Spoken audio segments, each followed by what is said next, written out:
హైదరాబాదులో కాదు, ఒక చోట మన బ్రాంచ్ చర్చ్ ఉంది. ఆ బ్రాంచ్ చర్చికి వెళ్ళటానికి ఒక చిన్న వీధి గుండా బ్రాంచ్ మందిరానికి వెళ్ళాలి. ఆ మార్గాన్ని గుండా బండి అడ్డంగా పెట్టేవాళ్ళు. అంటే ఇప్పుడు కారు వెళ్ళాలంటే చాలా జాగ్రత్తగా వెళ్ళాలి. ఓసారి బ్రాంచ్ మందిరానికి వెళ్ళినప్పుడు దారికి అడ్డంగా వాహనాలు పెట్టారు. నేను వెంటనే వాళ్ళని పిలిచి, బ్రదర్ వాహనాలు తీయండి అని చెప్దామని అనిపించింది.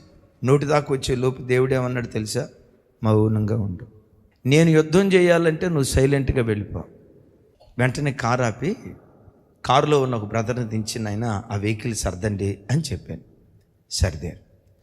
మన వెహికల్ వెళ్ళిపోతూ ఉంటే ఆ ప్రాంతంలో ఉన్న ఇదే ఈ ఫిలిస్తీన్ల స్వభావం కలిగిన వాళ్ళు ముసిముసి నవ్వులు నవ్వుకుంటారు. మనం గెలిచేవరా, వాళ్ళు లొంగేర్రా, మనం లేం చేయలేకపోయారురా. ఓ సంవత్సరం అట్లా గడిచింది. ఎప్పుడు చూసినా ఆ చిన్న వీధికి అడ్డంగా వెహికల్స్ పెడుతున్నారు. ఒక్క రోజు కూడా ఒక్క మాట అనలా. సంవత్సరం పాటు ఏడ్చాం. మొత్తం 3 సంవత్సరాలు ఆ చిన్న వీధి, మన బ్రాంచ్ చర్చిలో ఆ చిన్న వీధి గుండా ఎంత ఏడ్చామో అంత ఏడ్చాం. ఒకరోజు ఏం జరిగిందో తెలుసా? ఎవడైతే కావాలని అక్కడ బండి పెట్టాడో అతను వేరే ఏదో వ్యాపారం చేస్తాడు. ఆ కిరాణా షాప్ వ్యాపారంలో ఊరిలో ఉన్న పొలం అమ్మినప్పుడు వచ్చిన డబ్బులు ఓ 20 లక్షల రూపాయలు తన దగ్గర పనిచేసే తన బంధువు ఒకడికి ఇచ్చి బ్యాంకులో వేయమని చెప్తే, బ్యాంకులో వేయటానికి వెళ్ళినోడు 20 రోజులైనా కనపడలేదంట. 20 లక్షలు తీసుకొని ఎటో వెళ్ళిపోయాడు. ఇక వాడు వెళ్ళిపోయాడని చెప్పి ఈ పనులన్నీ ఆపేసి అక్కడికి వెళ్ళాడు.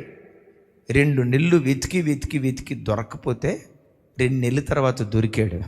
దొరికేసరికి జలాశయాలన్నీ ఆవిరైపోయినాయి. 2 నెలలు షాప్ మూసేశాడు. 20 లక్షల రూపాయలు పోయినాయి. సుమారుగా 50 లక్షల రూపాయలు నష్టం వచ్చి ఒకరోజు మరి ఎట్లా యూట్యూబ్లో ఎట్లా నా ఫోన్ పట్టుకున్నాడో తెలియదు, ఏడుస్తా అన్నాడు, క్రైస్తవులకు విరోధంగా మేము పనిచేస్తే ఎంత శాపం వస్తుందో నా బ్రతికే దీనికి సాక్ష్యమయ్యా.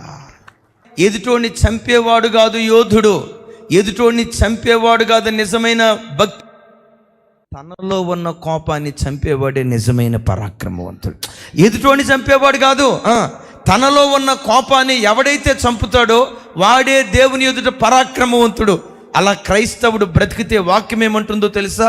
కలహవీరులందరినీ ఆయన నాశనం చేస్తాడు అని. ఎట్ దట్ సేమ్ టైం సాత్వికులు ధన్యులు, వారు భూలోకాన్ని స్వతంత్రించుకుంటారు.